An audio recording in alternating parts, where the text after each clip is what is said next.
I didn't want to be introduced. I'll introduce myself.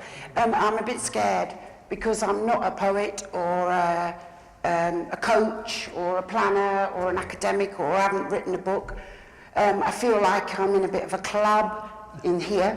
I've never read a book on sustainability in my life, but I've got one now from Rob Hoskins. He gave it to me, signed. So all I'm going to do is tell you what I know about. I know about poverty, and I know about social justice, and I know how to do things, because it's not a dress rehearsal. You have to crack on. So I'll crack on and tell you the incredible edible story of a small town in Todmorden. So I've got a little red light, see it? So this is our town. It's a small town with fantastic scenery, 15,000 people, a mosque, a Polish community, 6 primaries, 1 secondary, in a tight valley. So let's get the economics right without a load of graphs. This week's paper, £50,000 for a 2-bedroom, 2 up, 2 down house. That tells you all you need to know. There is no employment. Get this working. So 6 years ago, a group of people came together, a group of people who were worried. They were worried about the price of fish and chips, law and order, vandalism, dog shit in the street. They were worried about the lack of community. They were worried about the planet. They were worried about flying food from Africa while people went to bed starving. They were worried about all sorts of stuff, particularly worried about the future. They didn't know why. Thinking, what's going to happen when the kids leave school? Where are they going to get a job? They're cutting off the buses to the hills. What are we going to do? They were worried about the planet's resources. A lot of us are in our 50s. We've had a blast. We've had cheap travel, cheap food. We've had a fantastic time. We're on the property ladder. We're up shit creek now. We were also worried about building community. 100 years ago, 50 years ago, churches were the hearts of community in this country. Pubs were the hearts of community. Churches have turned into pubs, and pubs have been sold. We were worried about how, without relying on the government, relying on other people, relying on anybody, how will we make community for the future? There's 2 things you can do when you're worried. You can sit and talk, you can read loads of books, you can blame people. Let's blame local government, national government, let's blame Europe. I love to blame the Americans for a lot of stuff. We can do that, or we can say, believe in the power of small actions. Believe that we, the citizens, don't have to take all this, that we've got the power to make a difference in a small town, for our future. Now, we wanted to look smart. We are smart. There's a lot of women in the group. We thought, we're not going to do any of that consultation malarkey. We're not going to play consultants. We're not going to mess about. We'll have 2 big jugs of strong coffee, and we'll work out a way forward. So if you've got a model, it makes you look really intelligent. This is our model. We don't possess a printer or a budget, so our model has to be 1 side of A4, 2 colours, keep the cost down. So it's 3 things happening here for a sustainable town. What does a sustainable town mean? It means a happier place. Do some stuff with community. I don't care, do anything. Art, culture, naked cycling, do whatever you like. Do things that bring people together, that help people celebrate, that make an excuse to talk to a stranger. Do stuff with business, and we put including farmers, because they can be grumpy buggers, so help business, because if we don't help business, there is no future. Without economy, there is no future. Do stuff with learning, help teachers. They're delivering the government's agenda, they need help. Help teachers, help younger people learn from older people, help poor people learn from people who know a lot more and have got books. Do stuff. So there's our model. So we thought, how are we going to deliver? Don't clap, I've got to say that, shush. So how are we going to make a kinder world? We're going to use food as our Trojan horse for a kinder world. So if you thought it was about vegetables, you're completely wrong. This is about creating a kinder world, a kinder, happier world, and we chose to use our own stuff that we had. So what could we do? We'll use food. Why will we use food? Because food crosses class, culture, creed. It crosses age. Whether you're the best chapati maker in the world, or when you've got a hangover, you do a damn good fried breakfast. Everybody is an expert about food, and we hate paperwork. So we thought we'll cut the membership sorting out. If you eat, you're in. So we've got no trouble with counting. So I'm going to just whiz past you. I'm most probably talking too fast for nerves, but anyway, here we go. I'm just going to show you some actions over the last 6 years in some of those headings. So we've done lots of things, but I'll show you some. It's weird having to turn around. So we're going to start this movement of making a better town and a better future. So we haven't got an office, we haven't got any staff, we haven't got a filing cabinet, stamps. What are we going to do? How are we going to start that conversation? We're going to do propaganda gardening. We're going to grow vegetables and fruits in public places and model kindness. We're going to say, we, the citizens who care, are going to grow stuff all over this town. We're going to grow food not to feed a town. We're not idiots. It isn't about feeding a town. It's about people interacting with their environment, with nature, and reconnecting with the land that we live in. We started with, this is a, I don't know, £6 million PFI health building with a £20,000 poisonous, prickly architect's planting plan.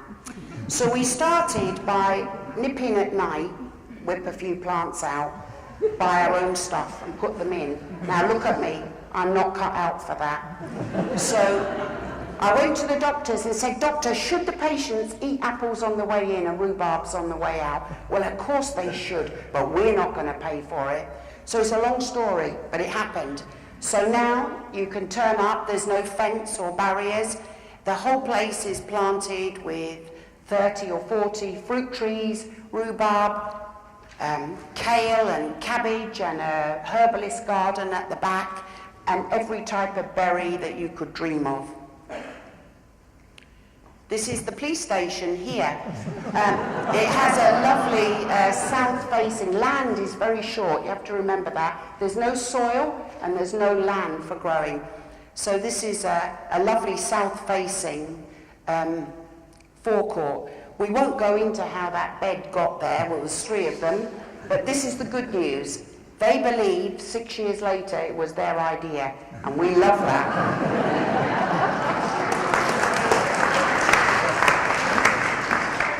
So I am naturally sexist, so I apologise. Men in uniform can be very competitive, so this is the firemen. Well, if the police have got veg, what are we going to have? They've got cherry trees. This is our railway station. Notice our railway station. It's not Network Rails, it's ours, the people, the citizens. It's our front door to our town. We've got 13 of these great big huge concrete planters, so pick your own herbs when you get off the train. And this is the back of our railway station. This is the car park, and this is our brassica and beans section. This is lovely. This is brand spanking new, 2 weeks old. That says trespassers will be prosecuted. This is the Department of Work and Pensions. They approached us and said, we've got a lovely forecourt. We'd like people signing on to see food and pick food and learn about food. Fantastic, a gift to us. But we're not going to pay for it and we're not going to help you. Well, that's okay, it's a gift. We'll do it. So we did it, and we were going to publicise it in the paper. But we've been told we're not allowed to talk about it. It's a secret, and we're not allowed to put it in the paper because someone may be killed or poisoned or something might happen. But they never mention presentations. So this is with 6 primary schools in the town. Every school we're supporting them so the children can grow up. Absolutely what Jane said, give me a child till they're 7. Children must grow up in a living, breathing, edible landscape. So some schools have got chickens, all of the schools have got some kind of growing. This is a tennis court. Tennis is no good when you're hungry. That's a top tip of mine. This is the Church of England school here. This is the Church of England sleeping quarters for its members. And the rest goes without saying. And every student in Todmorden gets a chance to learn where their food comes from. We all know about health and safety. It's a fantastic excuse for doing nothing. If you don't want to do anything, just quote health and safety. If you really want to do it, find a way around it, because there is a way. People said you'll never bring cattle to a school playground and make a farm. Of course you can. Anybody can. And they all learn how to cook it. Now, we're still under learning, because we had to learn a lot about trees. Why would poor people plant fruit trees? Of course they wouldn't. They've got bikes, they've got prams, they've got Rottweilers. They don't want a bloody fruit tree. So it was very important to us to plant trees. We planted 900 fruit trees in the last 6 years. We used to raise money and buy them, and now we've learned to make them. It's a Stanley knife, a tin of plasters. You get cut a lot at first. And once you learn it, it's magic. And you can buy them now in Todmorden, locally made trees. And then this is another part of learning, about peer learning. We believe that since 1950, a whole section of skills went overnight in this country. All of the skills about bread making, jam making, bottling, pickling, sharing things, doing things together. So we've delivered nearly 1,000 opportunities, training opportunities, but we haven't used fancy foo, colleges and teachers. We've used people like Marianne, a bit posh but really good at making pickle, teaching guys like Dave who's into the chili thing. So we've delivered our training in the street, in the health centre, in the swimming pool sports centre, in the butchers, in the pub on a quiet day. We've done it wherever we can, in poor people's houses. Wherever we can reach people, we've done it. This is a bed at the police station.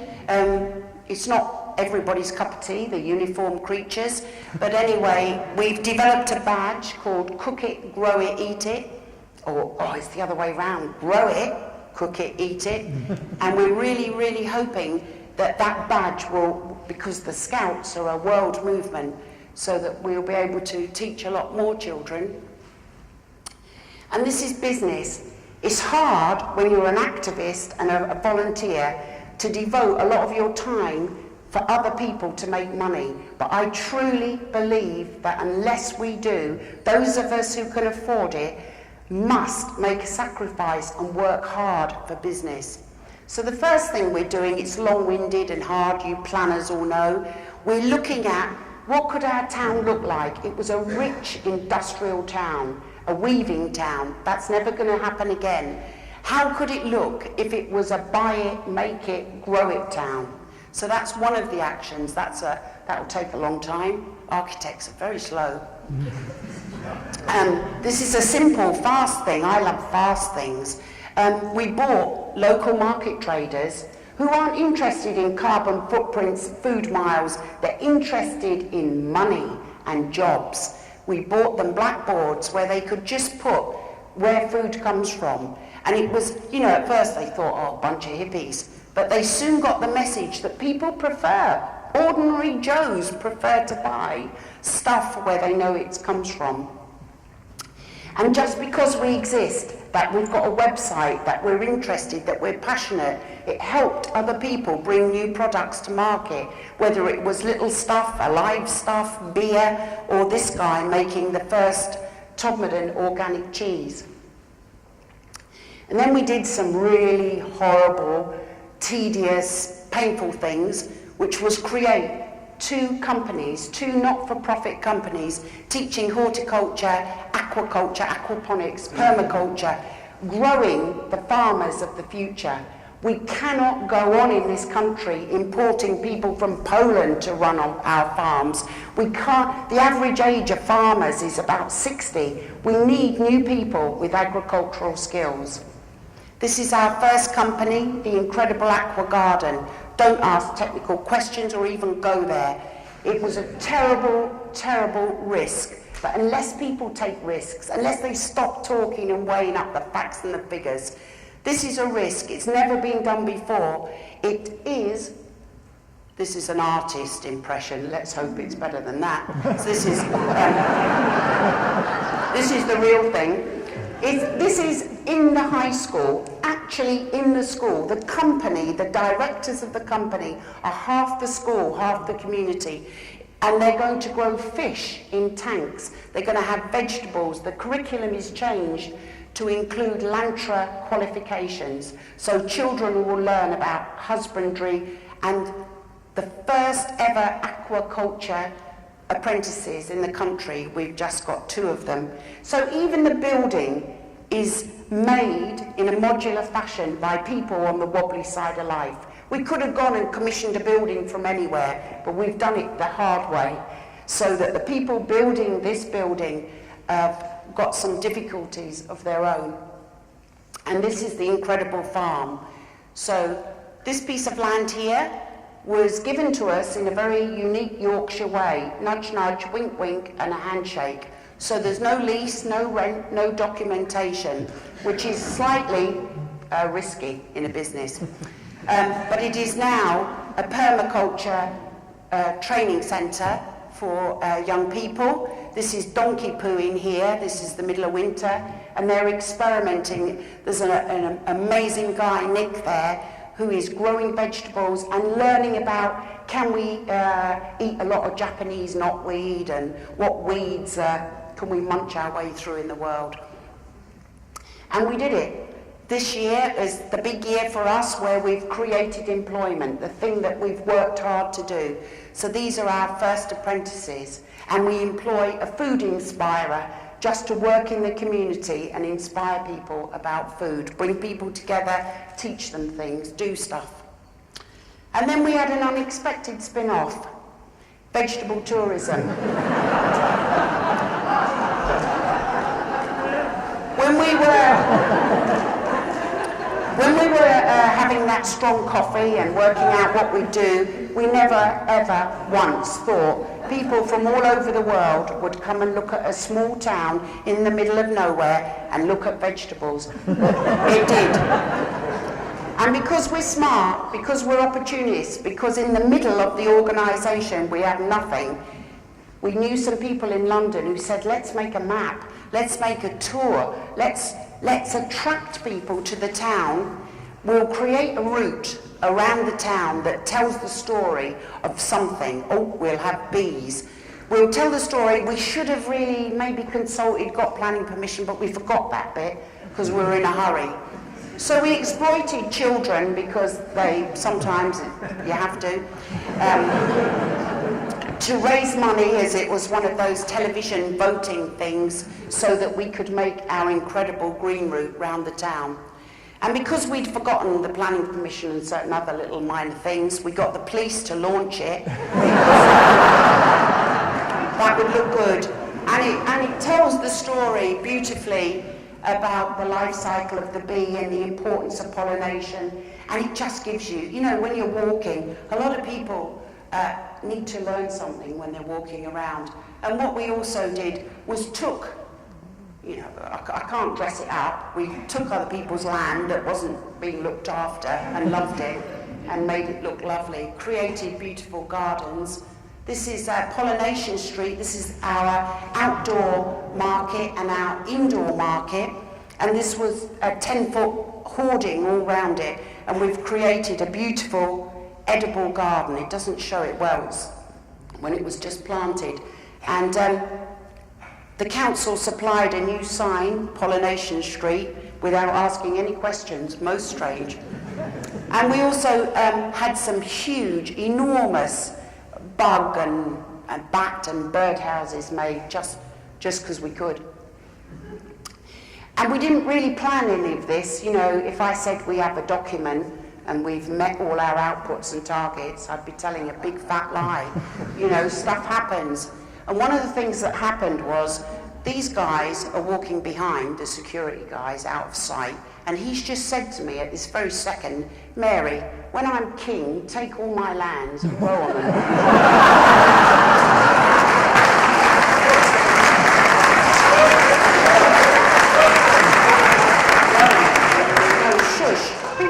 Be a little bit quiet, and I'm saying to him at that moment, I go, what, all of them? And he's saying, yeah, all of it. So, buoyed up with new enthusiasm, and when you own nothing, it's so beautiful. We haven't got an empire, we haven't got an office, none of us are paid, so it's fabulous because it doesn't matter. So other people started to say, if we had the 3 spinning plates, if we did stuff with community, business and learning, could we be incredible? Well, why not? So it started, other people started to do stuff. Some of them do stuff a lot better than we do. I haven't been to most of these places, not being a driver. This is Edible Isle of Wight. They've got everything, sand, sea, sunshine and vegetables. This is our favourite project of all. The pictures don't do it justice, but I'll do it justice. This is in a part of Northern Ireland really troubled still with violence. This is the back of a pub, obviously not many customers because that's the car park. And the pub landlord said to these youth workers, here, do stuff there. And they grow vegetables with young people and then deliver them to older people. And they've got another project now called the Peas and Love Project, and it's spreading all over Northern Ireland. And honestly, I could cry thinking about it. It's so lovely. And this is Montreal, which is in another country. and this is totally, absolutely weird. I can't speak a word of French. I can't read a word of it. And these guys email us all the time, and I have to just write back, bravo. So I have no idea. Anyway, we've been invited to Sustainable something in France, so I might have to brush up. So some French people came over, and we were embarrassed. You know, it's Yorkshire, microclimate, rain, mist, and rain. And they went back to France, and they completely went bonkers. Every one of these little flags is a French Incredible Edible Project. And now we've got Germany and Switzerland and Holland and all over the place. So that's a strange thing. So that's all I want to say really, is absolutely small is beautiful. Believe in the power of small actions. Absolutely believe it. Because using kindness, that's all it's about. We can definitely, I've seen it with my own eyes, build a better future. Thank you.